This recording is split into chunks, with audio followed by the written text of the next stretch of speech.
Hey everyone, David Chen here. It's Saturday, October 3rd, and boy, a lot has happened in the United States in the last 2 days. Less than 48 hours ago, we found out that the President of the United States has contracted COVID-19. And me and at Joy of Napping, who has frequently appeared on my channel, decided to do some live broadcasting on Periscope and also to post videos onto Patreon at patreon.com/Dave Chen, kind of discussing our thoughts in real time, processing our thoughts in real time.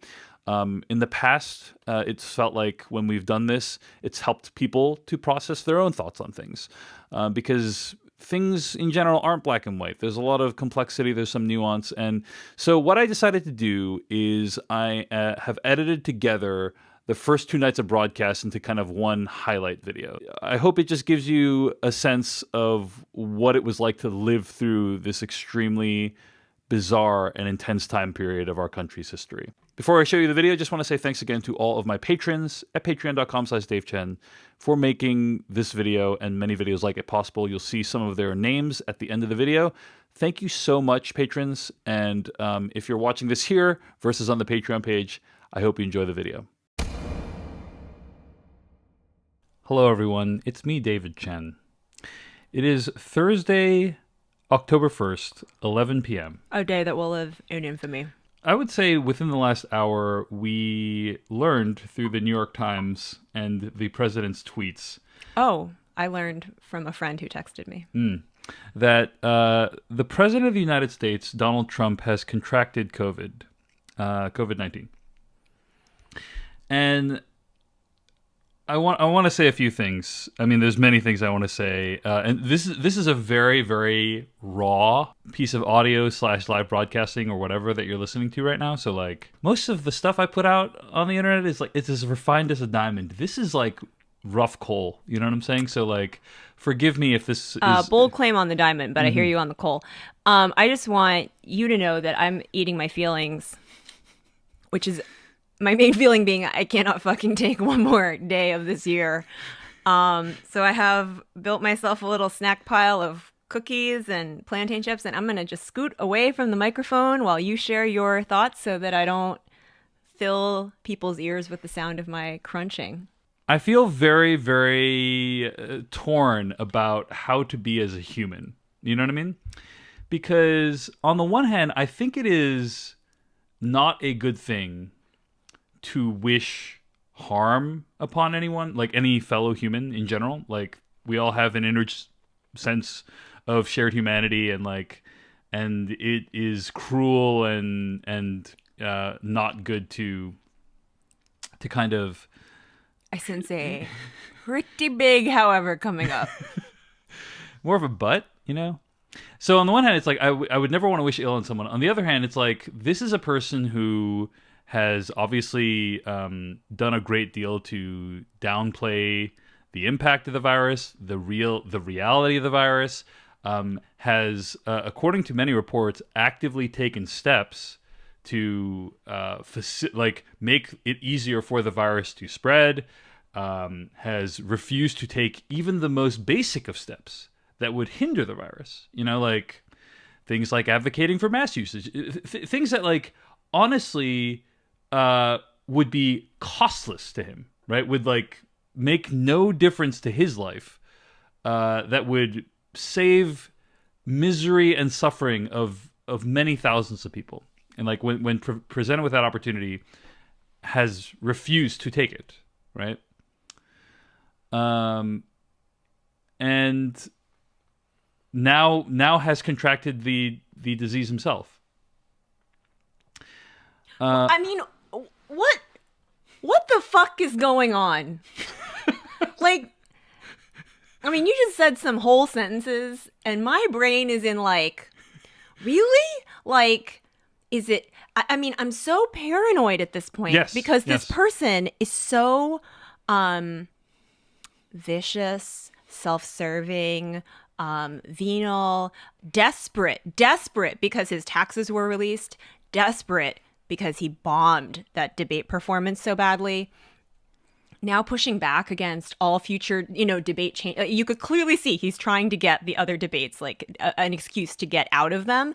And like, and it would be so like him to pretend he doesn't have it. Like, how hard would that be? Like, he lies about literally everything. So I am entertaining like 68 levels of different lies that he could be telling.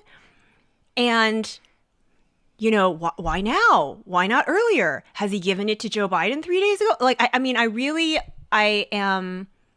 my brain has broken because of this person. And it has already been broken in a number of different ways. But it is now also broken analytically, not just emotionally. Because I cannot compute the number of permutations that might have led to this quote unquote event. And I'm going to call the event the tweet. Because I'm not a total conspiracy theorist, but I don't know what to believe. So, like, I guess you said some things, and I guess I agree with those things. But I literally am trying to digest, like, what even feels plausible. Mm-hmm. Mm-hmm. Well, why don't we start in the universe in which, like, this is actually true? How about we start from there and then work out, like, in concentric circles? You know Okay, what I mean? and to be fair, we actually were socially distanced 100% outside at a fire pit in someone's house when I got this text about it. So I haven't read many articles. Like, I don't know. Well, let's read the first 3 paragraphs from the New York Times. President Trump said early Friday morning that he and the First Lady have tested positive for the coronavirus, throwing the nation's leadership into uncertainty and escalating the crisis posed by a pandemic that's killed more than 207,000 people and devastated the economy. It quotes from the tweet where he says he tested positive and that he will begin quarantine and recovery immediately. The president's I don't believe that right there. The president's physician said Mr. Trump was well without saying whether he was experiencing symptoms and added that the president would stay isolated in the White House for now. Quote, the president and first lady are both well at this time, and they plan to remain at home within the White House during their convalescence. Sean P. Conley, the physician, said in a statement without saying how long that would be. Rest assured, I expect the president to continue carrying out his duties without disruption while recovering, and I will keep you updated on any future developments. Other aides to the president would not say whether he was experiencing symptoms, but people at the White House noticed that his voice sounded raspy on Thursday, although it was not clear that it was abnormal for him, especially given the number of campaign rallies he's been holding recently. So let's assume that he is... He actually has it, right? So here's my reaction to him actually have it. In the world in which we believe he has it. In the world in which we believe that he has it, is I'm honestly afraid. And I'm afraid for a variety of reasons, but the biggest one is, as my preamble stated, President Trump has continuously refused to take actions that would help contain the spread of coronavirus. Extremely basic things like advocating for mask usage, advocating for listening to experts, things like that, things that would not even cost him politically, but he's refused to do it, right? Okay. So this is what has already happened. Now, I'm afraid he will be one of the people that is asymptomatic. He's going to get over it. He's going to be even stronger afterwards, and he's going to say, this coronavirus thing is not even a big deal, and by the way, I had it, and I know, and I can say so. You know what I mean? That is my number one fear right now, is that he will use this politically to kill more people. Yeah, I mean that might not be his end. Yeah, no, but to minimize. But that he will use this to further minimize the impact of the virus, and that more people will die because of it. So that's my number one biggest fear. Do you mean that's what you think is the most probable outcome, or do you think? I think it is a highly likely outcome. So, one of the few things I did do in the 5 minutes before we hopped on this is I Googled the rate of being asymptomatic by age. So if you're age 10 to 19, your chances of being asymptomatic are about 80%. But if you are 70, your chances of being asymptomatic are 30%. And he's not even 70, he's 74. And he's not even just 74. I mean, he's got excellent health care, but he's also quite overweight, and obesity is one of the in fact, it's the leading indicator. I don't know if you know this, but one of the question marks around like why is the death rate like worse in the United States than in other places, is one of the hypotheses is that because our obesity rates are quite a bit higher. So I really feel like what you're saying is possible, that he'll be literally asymptomatic, but I don't think it's the most probable. Snorful in the live chat says, my number one fear is Biden getting sick. This was also something that was really on my mind. Is like, I saw the pictures of the debate. They are standing indoors. You know, they're like socially distanced, but they're indoors. They're talking at each other for a long period of time. I'm like, I really hope Biden didn't get it. Like, I assume Biden is getting tested very regularly, like probably every day. If that motherfucker costs us Biden. Look, I'm not like in love with Biden, but I have a mild fondness for him. Yeah. I have probably a little bit more fondness for Kamala Harris. And like, what are we supposed to like find someone else who will like somewhat unify the Democratic Party in like a really short period of time? Like, not even go there. Let's not even go there right now. But yeah, basically my biggest fears are that this will like, from a public health perspective, be bad. B, that politically it will be beneficial to Trump. C, that somehow Biden was negatively impacted by this. Those are those are the fears going through my head right now. Do you have any like positives? I mean, here's what I will say is that if I'm not going to say anything that I'm advocating for, I will just say that if he experiences severe symptoms or if it is like life-threatening, then I think there will be a lot of people who are persuaded that this thing is worth taking seriously.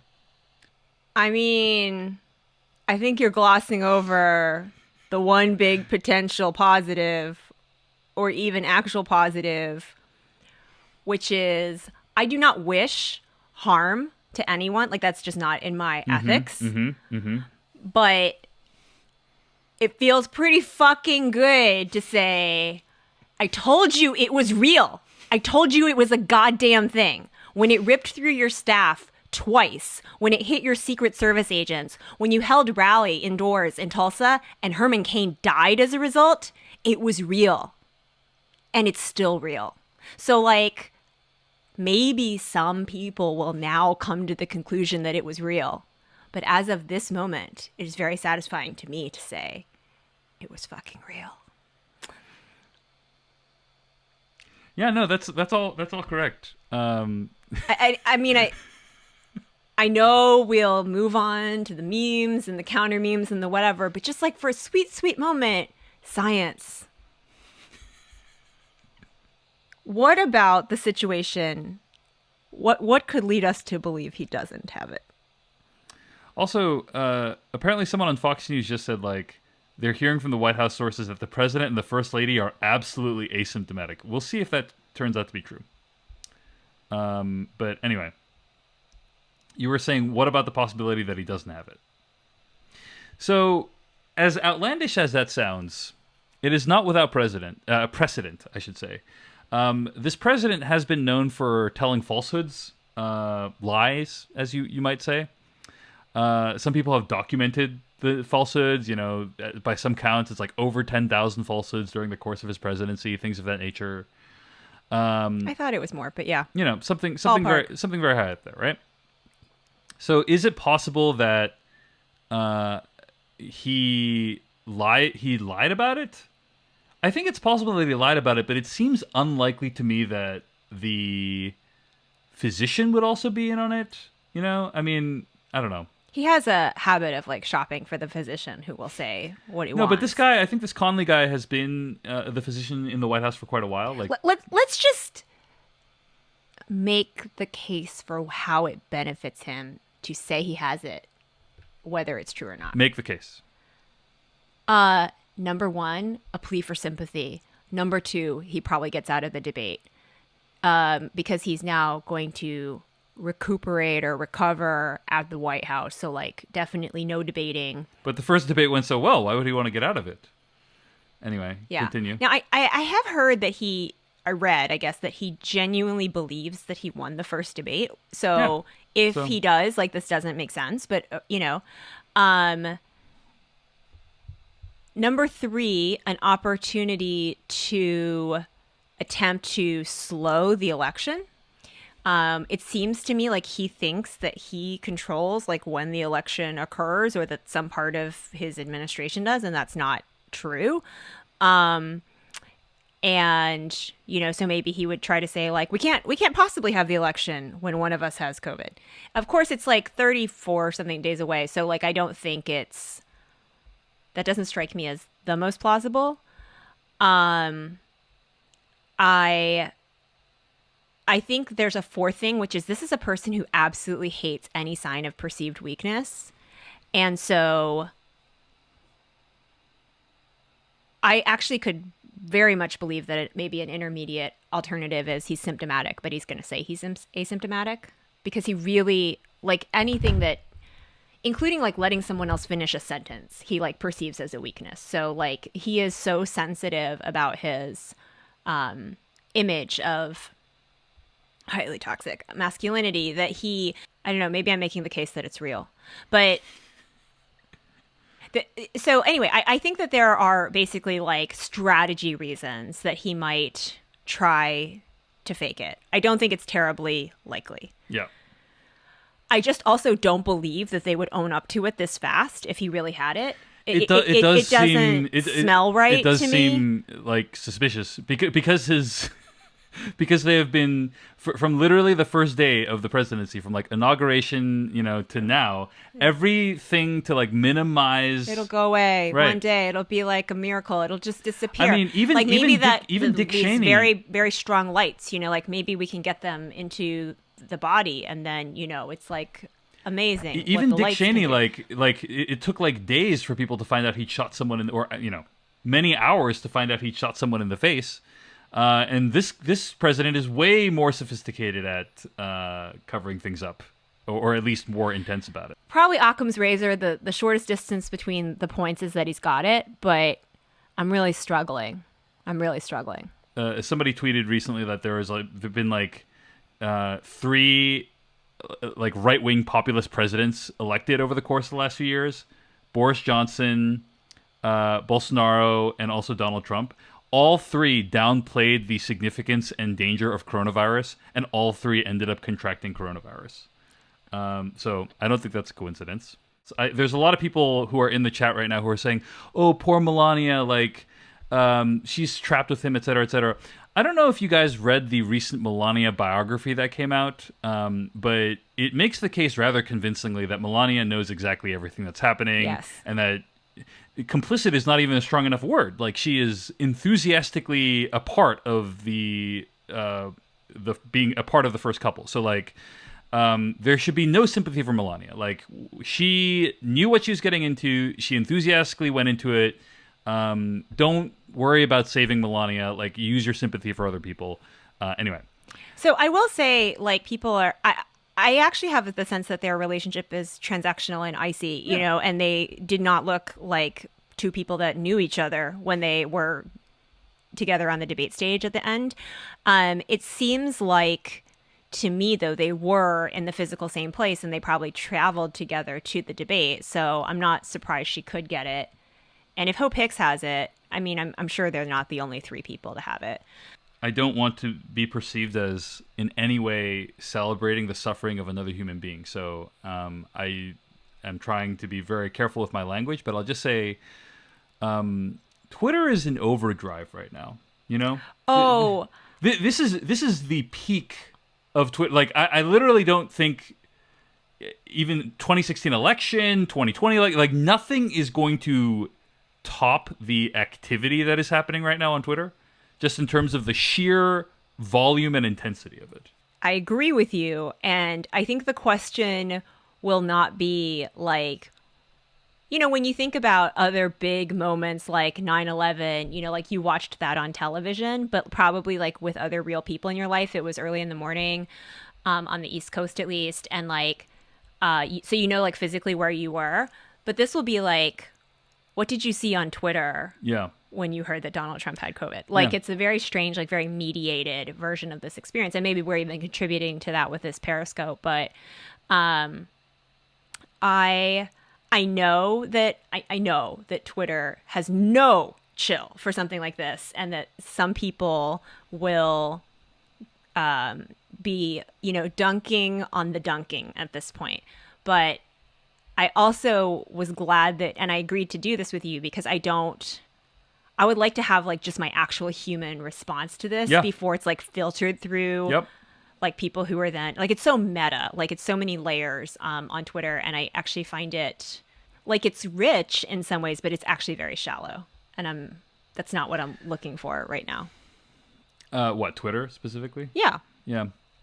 I think that, again, it really raises questions for me about like, what is the proper reaction to something like this? Because on the one hand, it's like your heart goes out for another human that might be suffering or might be in a bad situation. On the other hand, it's like this is a human that's brought untold suffering and misery upon hundreds of thousands, if not millions of people. And I mean, I can tell you. And now maybe getting a dose of the suffering himself. It's like, what is one to feel in this situation?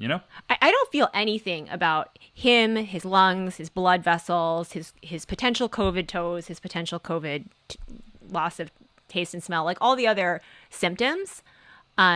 Because I think literally even having COVID will not improve this person's empathy for other people who had COVID. Like that's what I believe. I think he is not capable of empathy. So therefore, all I care about is what suffering may or may not come after, right? Or what? Yes, what including as a result of the political stuff. Like, will this make him less likely to send in, like, the national? Do you know that there were state guard deployments? Did you read this today in the Washington Post? So apparently, when the DC National Guard was asked to be deployed to meet peaceful protesters in Lafayette Square, there was a polite request, but not a demand, that is allowed under national security law to combat terrorism from the federal government to states to send troops, basically, or guardsmen to DC, and all of the blue states basically declined, and so effectively there was like a red states paramilitary in our nation's capital, which is just so chilling and so troubling. And like, it's basically potentially a precursor of what could come if he refuses to cede power. It's like, he doesn't need to go through the official, he doesn't need to literally call in the Marines or the Army. And it is really, I just hope that COVID takes his energy for that kind of thing. We'll see. We'll see. I'm not optimistic. Apparently, Sean Hannity says he's asymptomatic. So, I think it's safe to say that we should assume the absolute worst is going to happen as a result of this, which is he's going to be completely asymptomatic. He's going to use it as a political weapon to further downplay the impact of the virus. And that's your worst case scenario? And he's going to generate more support for himself, for people who feel bad that he even got it and the press made such a big deal out of it, and his polls are going to rise, and it's going to make the election results much more questionable. So those are all the fears going on in my head right now. Oh, I have a worse one. It kills him, and we get Pence, and Pence is actually more popular, and Pence wins. All very scary thoughts tonight. All very scary thoughts tonight. So, regardless, I mean, maybe there's really just. Do we have any like heroin or other sort of hard drugs? Maybe today is the day we should start a drug habit. Let's read some funny tweets. Mike Drucker on Twitter says, "Coronavirus, stand back and stand by." It feels like someone had to be first to that one. Yeah. Jenny Connor says, any showrunner would get fired for pitching this. I literally, when I got that text, I was like, well, of course it was going to get more absurd. I didn't see this exact plot twist coming. And then I'm like, it's not a plot, it's actual life. And there's still 30 something days to the election and 90 days to an inauguration at least. Yeah. Ben Sherwood tweets, I like presidents who don't get COVID. Hard same. Charlie Roselle says, my expectation news-wise for October is that it is actually going to exist outside the space-time continuum, and things that shouldn't physically be possible will happen. Gravity itself is in play as far as I'm concerned. So it's also very strange that it's October 1 because, September wasn't an easy month for me personally. Tragedy befell my hometown and a bunch of other bad stuff happened. And I was like, oh, I really want September to be over. But I'm also terrified of what October will bring. And it's here, like day one. It's just bam, out of the gate. I think that's going to be it. Thanks for processing this with us live. And I hope you found this to be somewhat helpful for you. Hi, everyone. It's me, David Chen. I'm here with That Joy of Napping. And it is currently Friday, October 2nd, around 7:30 p.m. Pacific time. It has a been day that will also live in infamy. It's been less than 24 hours since we discovered that the President of the United States has contracted COVID-19. And I don't like to call him that. We have a lot of feelings about it, a lot of stuff to say about it. And by we, I mean At Joy of Napping has a lot of stuff to say. So that's why we're here today. I think at this point, my feelings are that I'm quasi-permanently in a status that feels kind of like The Scream, like that Edvard Munch painting, where I'm just jaw completely dropped and like body melting, just all the visuals around me are melting because I cannot keep up with what's going on. In the time between when Dave finished his sandwich and I said, hey, let's maybe talk about this. My dinner sandwich, right? And just now, when we started to go live, another person has tested positive for COVID from the Sunday event. I mean, so much has happened. So much has come to light in the last 24 hours, right? We now know a lot more that we didn't know 24 hours ago. So I felt partly that we should do this, not as a public service because other people read the news. We're not no one cares about what we have to say. But I do feel that it is important for me to acknowledge that I now believe that Trump really has COVID. Yes, because last night you kind of doubted it a little bit. Well, I think it was more, and it was actually helpful to see that many other people had the same reaction, which was not that it doesn't make sense that he would have it. It totally makes sense that he would have it, and I'm just shocked he didn't get it sooner. It's the way that he admitted it so quickly that was so unnerving and so because basically dozens of newspapers around the country had a headline today of like Trump infected, whatever, and I would assume that Trump would find that to be humiliating, because of his toxic masculinity and therefore a thing to be avoided. So you were right to be suspicious of like why would he allow this to happen in this way? Like he would probably do everything in his power to prevent this news from getting out, right? So yesterday we had heard that 3 people had tested positive. The president, Melania, I don't like to call him that, Donald, Melania, and Hope Hicks. In the time since then, here are some new things we learned. Because the order of events, Hope Hicks tests positive first. I think they were hoping to hide it, is the sense that I've gotten. And then it got leaked. And therefore, it put enormous pressure on them to actually test the president and then say something. My father, who is a super logical, he's really like an intellectual person. He doesn't like to be part of the fray. He's interested in sort of solid, good governance and low taxes. He has gone full out conspiracy theory. He didn't know who Hope Hicks was a day ago, and now he's like, I think maybe Trump gave it to Hope Hicks, and he has all these the string. He's yarn walling exactly. It. Yarn walling it. And I think it's incredible that we know there's a pool of several hundred people who regularly go in and out of the White House, and it was just a matter of time before we started to find out who among them might be ill, and that's what I thought. I thought, among the staff. Maybe Yeah. Mark Meadows, the chief of staff, will Maybe be like ill. maybe like a handful of people that like some people haven't even heard of, right? Right. Or people who are on the campaign staff, because lately the campaign has required people to travel more often. Maybe some security people or Secret Service. But no, in less than 24 hours, the narrative, whoever's writing this screenplay has gifted us with yet another twist, which is it seems like it is all the result of a super spreader event. Yeah. Now we can't confirm this yet, as far as I know, because We don't know. We only read things. They don't do contact tracing very particularly well. But it does seem that everyone who was at this Amy Coney Barrett event last Saturday, like many people got it. Well, I from think that so event. far 6 or 7 people have gotten it. So I don't know what the overall percentage is going to be, but there were 150 guests. They were allowed to come in if they had tested negative, I want to say in the past 24 hours.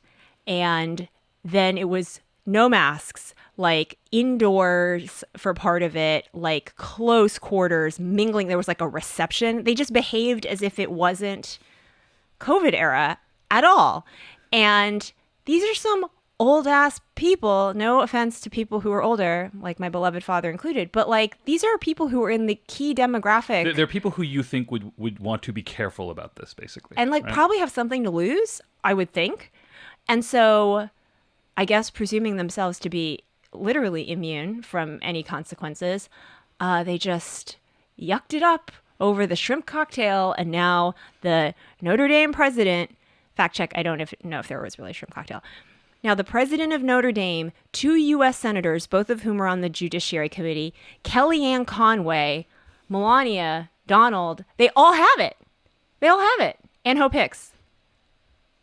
And it's like, who's next? Because apparently, because that was over the weekend and it takes until Thursday or Friday, the president is tested every day for COVID. I don't know if he's using like the bad test, like the quickie test. I would hope they would spring for the good test. I think they probably splurged a little on the president's test, is my guess. Well, it's the one that requires the deep nasal. Anyway, whatever. Like, Lord only knows how many other people have it at this point. And then many of these people went off and mingled with each other at the Senate because Amy, to be totally honest, I do not know her name. Amy Coney Barrett. Yeah. Amy Barrett went off and did these meet and greets where she like said hi to Mitt Romney in his office and she said hi to so-and-so in his office. And I mean, like, the idea that her rushed nomination victory lap with a reception that was not necessary was actually what sparked this incredible fire, and that they might have then spread it amongst themselves further is just unbelievable to me. Unbelievable, or the ultimate kind of demonstration of the power of nature and viruses' inability to take magical thinking seriously. That's another thing it could be. Are you saying like the ancestors heard us? No, I'm just saying that I think there is some. What is amazing about the idea that the Amy Coney Barrett thing might be a super spreader event is it is a completely self-inflicted Yes. wound in every way you can think of that term, right? In the sense that, okay, they didn't need to rush to confirm someone because obviously they dragged their feet the last time. So it's like, okay, A, number one. B, they didn't necessarily need to hold the event in the way they did at all, right? There's no, you could have had a Zoom Totally. celebration, okay? C, yep. If Biden or Obama were like overseeing the pandemic and their precious Supreme Court justice that could actually tilt the balance of power in their favor for generations was about to be confirmed, that person would be broadcast from a bunker for their confirmation and press conference. Like it wasn't even a C, you could hold the event as planned and then just be like, hey, everyone mask up. It's such a simple thing to do to like make sure you're okay, make sure people around you are okay. At every step of the way, they chose the more self-destructive path, and it has now created a lot of problems for them. Also, by the way, we should point out that news broke today that Amy Coney Barrett apparently has previously tested positive for coronavirus and recovered from it. That was a minor bit of like the rushing stream Yeah. of news. It's just like a little bit that just I didn't know, I almost didn't catch that go by.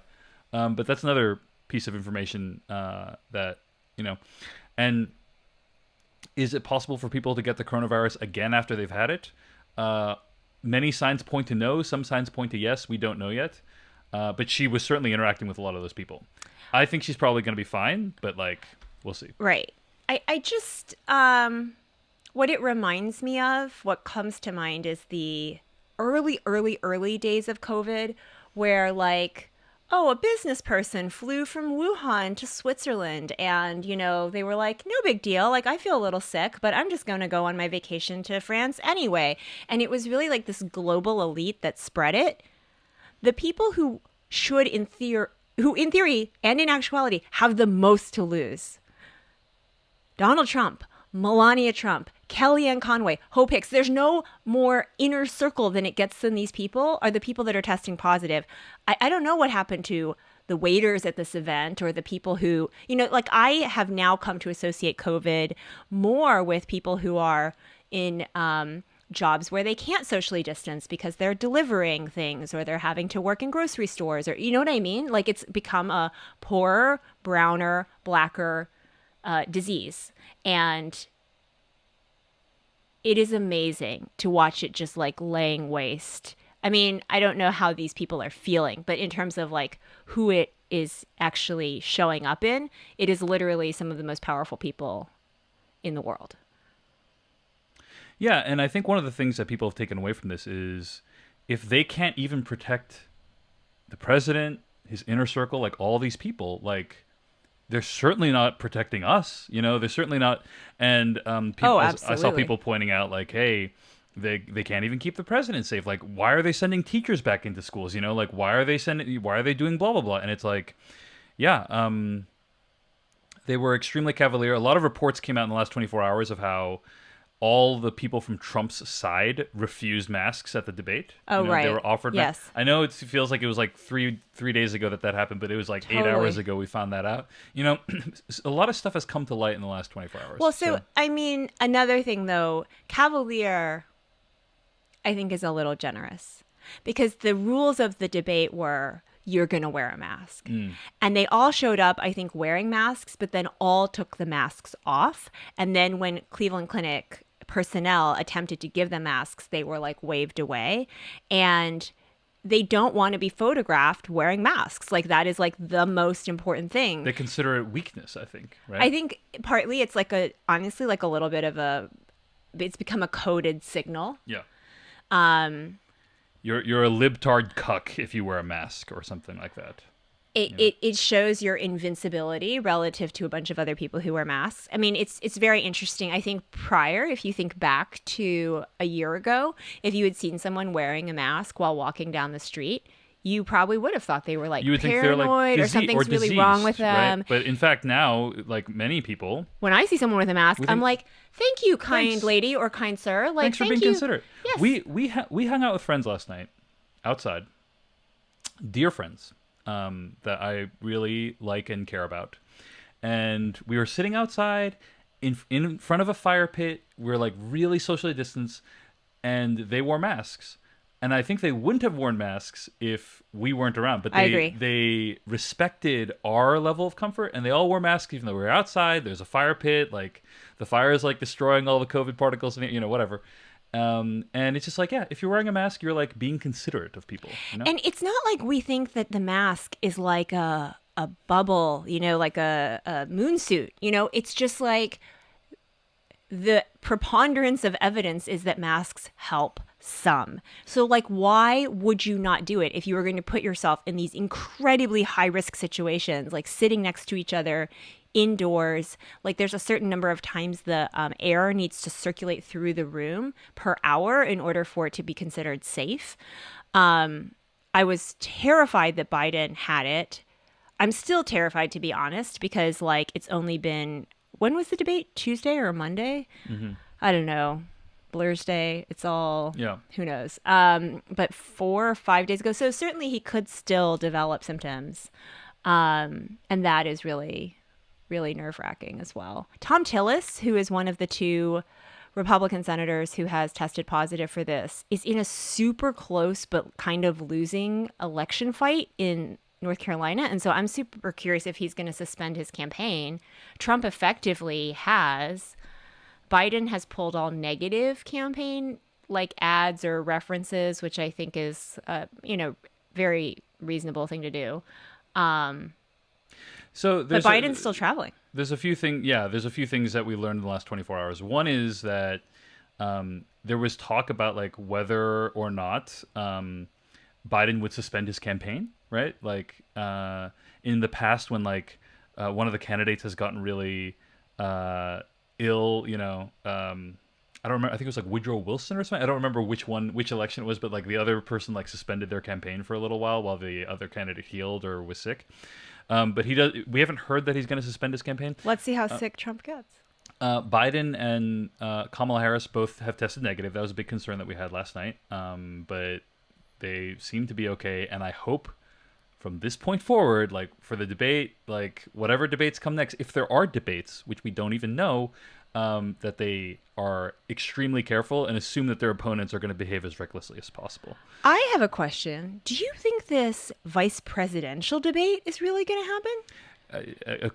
It has not been canceled yet. So I've heard that like they will stand even farther apart. Yes. And I'm like, not enough. You get the fuck away from her. Far enough apart is you are in the next room and there's a closed door. Yep. So I don't want it to happen. I'm sure that because we believe in actual science, we have like good scientists who are advising the Democrats. Yeah. But I don't feel comfortable with it at all. I don't know if everyone saw, but the president tweeted out proof of life earlier today. He tweeted a video of himself saying like, "Hey, I'm doing fine. We're going to the hospital. Like everything's fine."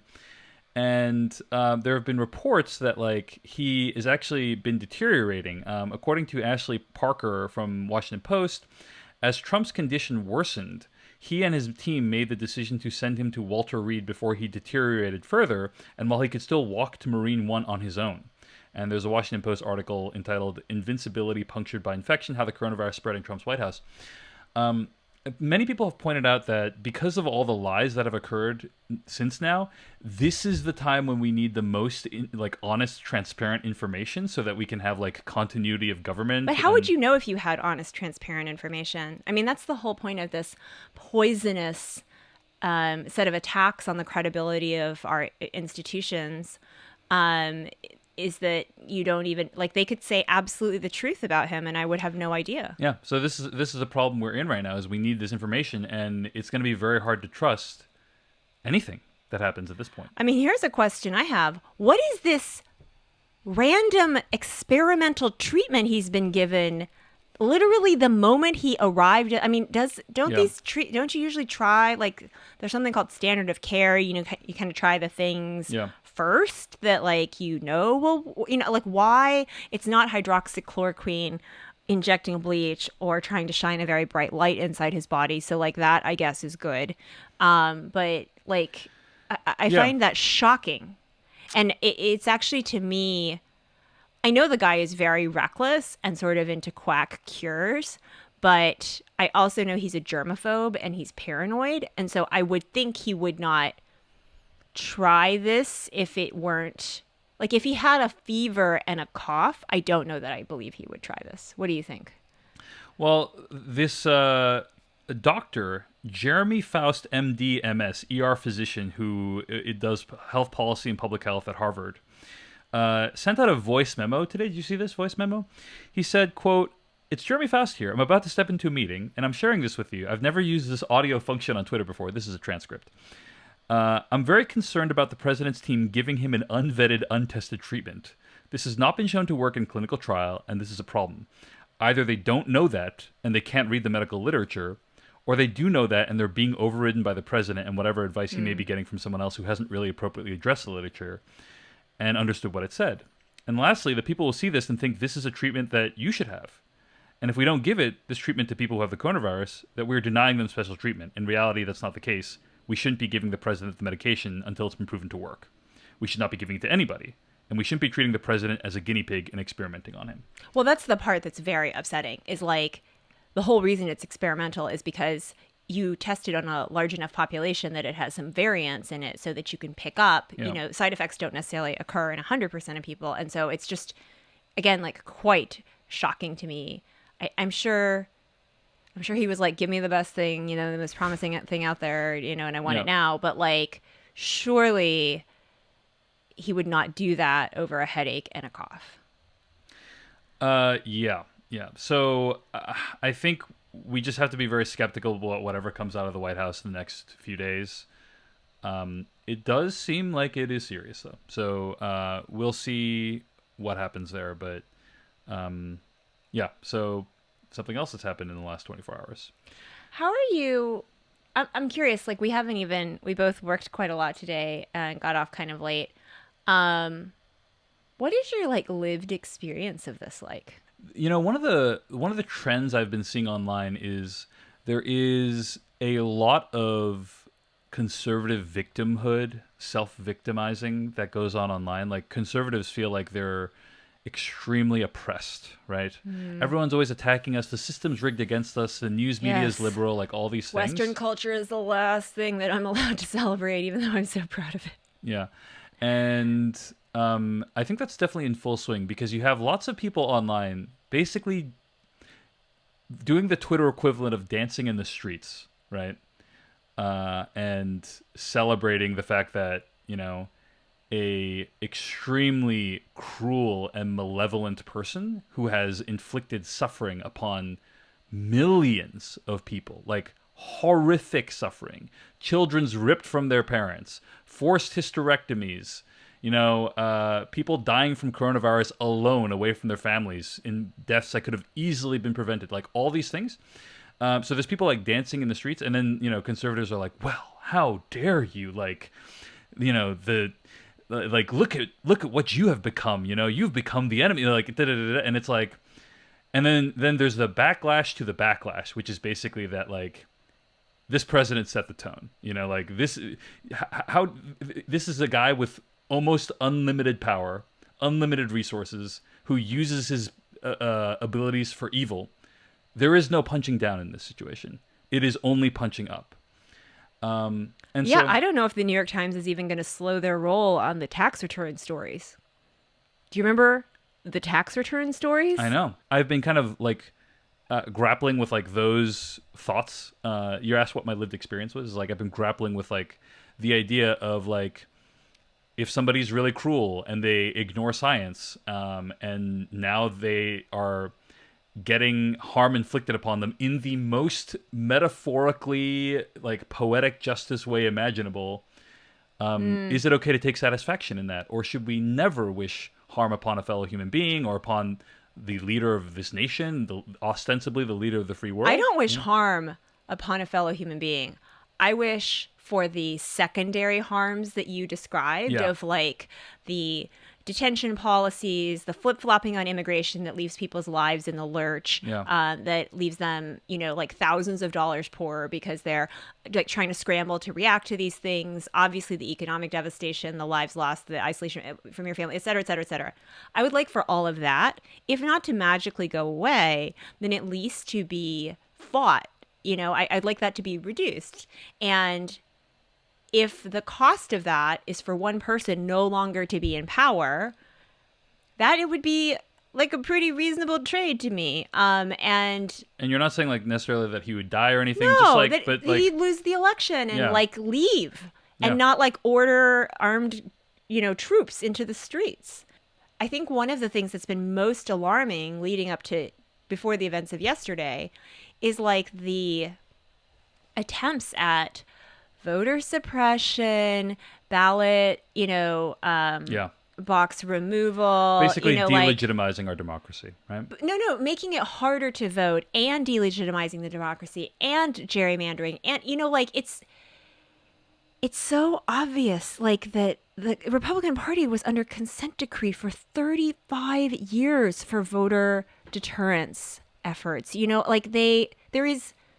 might argue that both parties do things at the edges that are not kosher, But there is one party that does 100x what the other party does. And that is because demographically it is stacked against them. They basically cannot win without these kinds of things. And so it's utterly, utterly depressing to see them triple down on that strategy at a time of such instability. And I'm wondering if, I would hope that if he's sidelined, he's like pushing these things less hard. I mean, maybe I'm like saying if you remove the HUD, like, you know, everything else is, you know, also like no longer capable of functioning. And maybe that's a fantasy. What I just described is like thousands of lawyers and thousands of state and local party officials. But I guess that's my hope, is that we could get back to something that feels a bit more functional. Mm-hmm. Mm-hmm.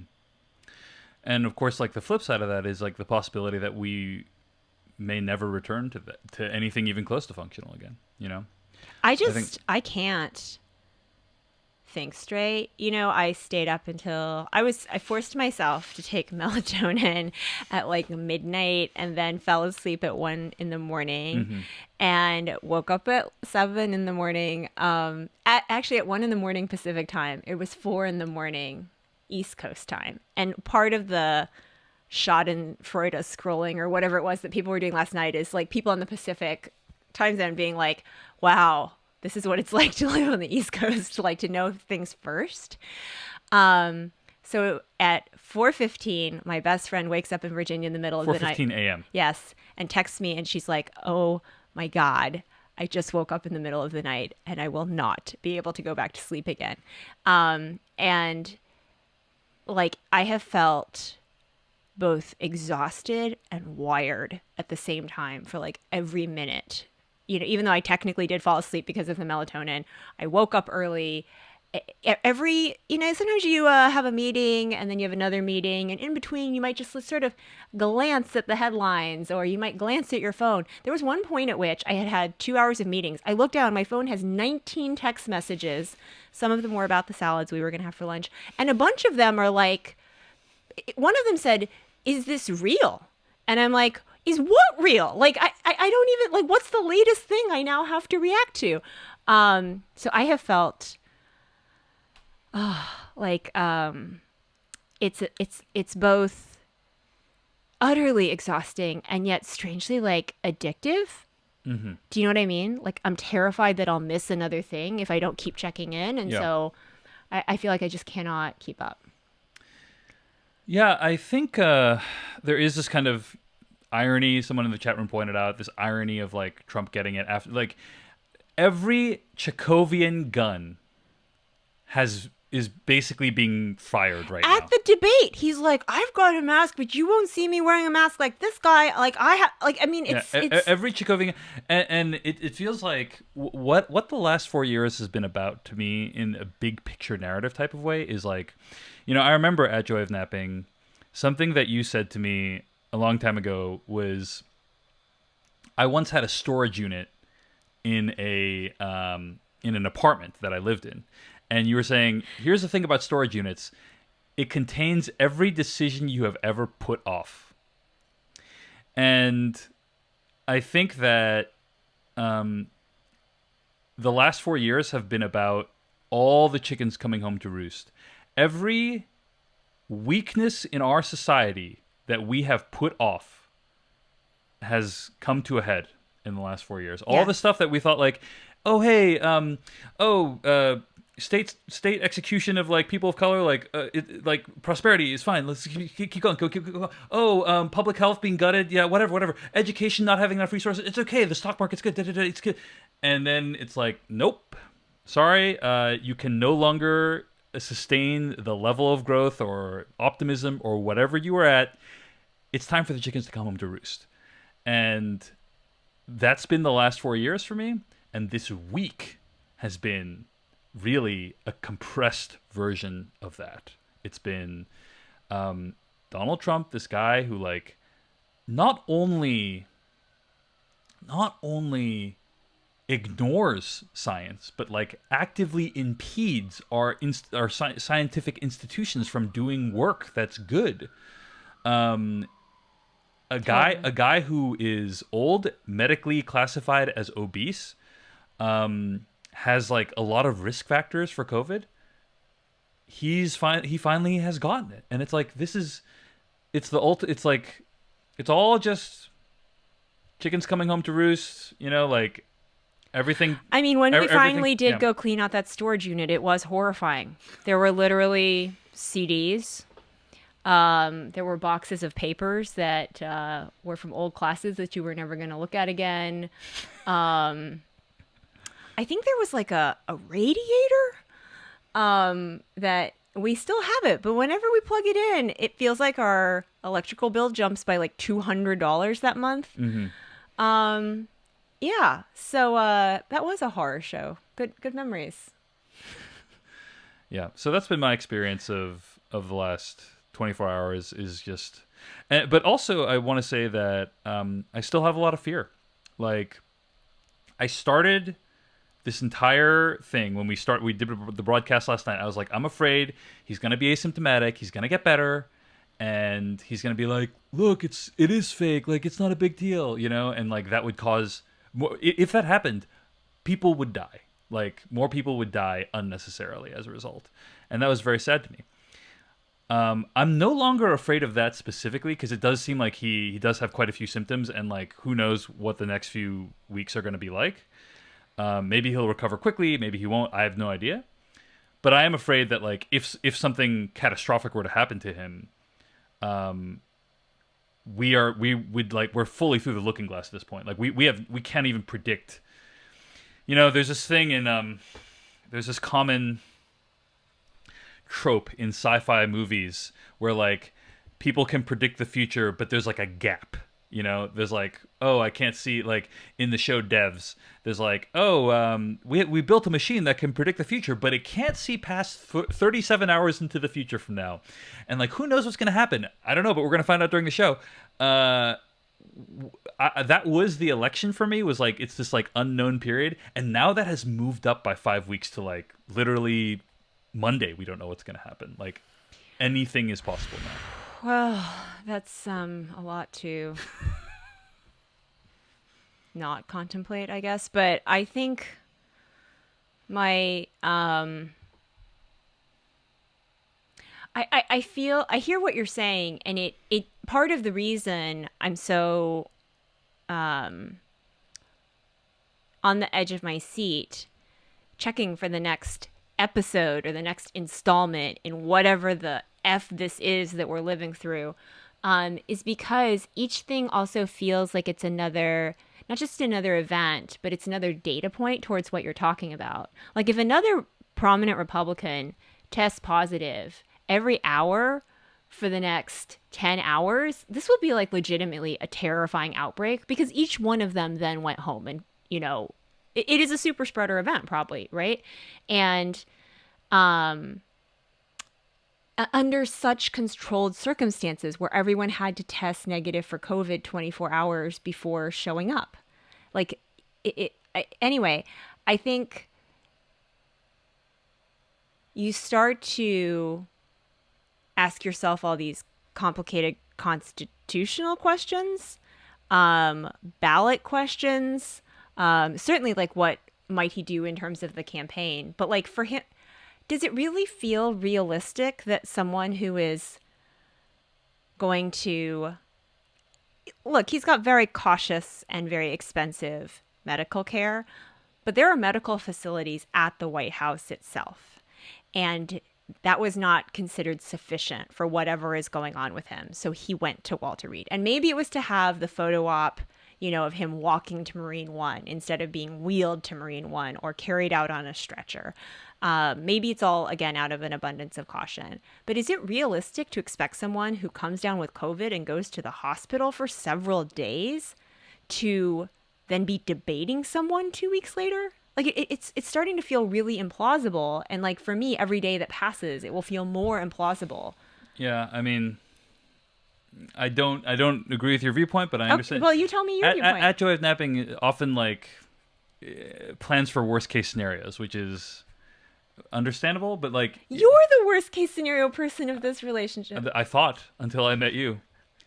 I'm like, So dude, harsh. I'm like, Donald Trump, he's going to feel better like by Monday. He's going to be better. Everything's going to be back to normal, except like more people are going to die because he's like, look, I beat it. Everything's fine. Like, that's kind of my default. Like, when I think of like what is probably going to happen, like, it's that. You know what I'm saying? And like, You think he's going to kick it by Monday and he's going to be campaigning by Monday? who knows? This dude's not campaigning by Monday. Who knows? Who knows? I mean, there's that. That's a possibility. Or he becomes a COVID long hauler, I feel like COVID long hauler is so much more likely, again, because of the obesity and the age. So for those who don't know, COVID long haulers are people, like, essentially, from what we understand, for some people, COVID annihilates organs, blood vessels, things that carry oxygen throughout your body. And for some people, they may never get over it, right? Like, on Culturally Relevant, I interviewed somebody who had been dealing with COVID at that point for 100 days and was still like suffering symptoms of like headaches and nausea and like trouble walking and dizziness and all these things. And it's a fairly underreported phenomenon. But I think there's an enormous amount of anecdotal evidence around it that people are gathering, and it's now a better known phenomenon. I think basically because COVID attacks your tiny blood vessels, the question is whether it can leave lasting damage to those tiny blood vessels. And tiny blood vessels are, of course, where the the oxygen barrier is in your alveoli in your lungs. It's like can affect your blood-brain barrier. It can affect your extremities. So this is how you get like COVID toes and in your fingers and hands. There's tiny blood vessels. So I just so anyway, I feel like that's incredibly likely. I bring it up because it's like, yes, there's a scenario where he recovers completely and everything's fine, or there's a scenario where he deals with it for the rest of his life, or there's a scenario where he dies from it. Like, there's all these different possibilities, and the timing of all those questions matters. Like, it's so close to the election. Ed Hamstrung says somehow Trump will get superpowers from this. That would be very 2020. That's what I'm saying, is like, I just feel like, because the thing is, like, at every possible step, he is truly unbeatable. Yeah, he's unbeatable. Like, the guy got impeached, he got impeached and it's like it didn't even matter. He was on track to appoint 3 Supreme Court justices. Do you know what I mean? Like, that's just like, he's drawn like pocket aces every single time. So I just feel like my mind is conditioned to him just coming back. You know what I mean? So here's the thing. Even if he comes back, I think people will be watching his every move for COVID symptoms. Like, people will be scrutinizing everything he does in light of COVID. He will have to answer so many questions about the contact tracing, which he will be very ill-equipped to do, and like how this event came to be, whether it changes his perspective on whether to wear a mask. He's going to have to therefore admit actual shortcomings, or that he was wrong, which he absolutely is terrible at. And so I think maybe him getting better in a few days is maybe... I don't think any of that's going to impact him at all. If that's how it plays out. Wow. I just don't. I mean, this guy has survived so much. I just don't. I don't feel like it's going to be significant. I was thinking like he might be more popular because he'll become the guy that beat it. You know? Think so? Again, I mean, I'm that debate performance was terrible. I mean, it's just been it's incredible to think that in the drumbeat of awful news for him, like sliding in the polls, like behind in almost every major swing state except Florida, his tax returns, his jealously guarded financial secrets released to the world, that awful debate performance. Yeah, I guess when you add it all up, it is pretty rough. It has been a pretty rough week. And then, like, the good thing is maybe he got COVID and might beat it relatively quickly, but a whole bunch of his staff got infected, his wife got it, and it's now pretty clear that COVID's a thing, and now everyone really does actually need to wear a mask in the White House. And I don't know, like, the thing they've tried to downplay has actually come and crushed them. I mean, it is a global humiliation that our leader got it. It's just surreal to go to work while this is happening. I mean, I'm privileged enough to have a job, but like, nobody talks about this stuff. Oh, I did today. Yeah, I know, but like.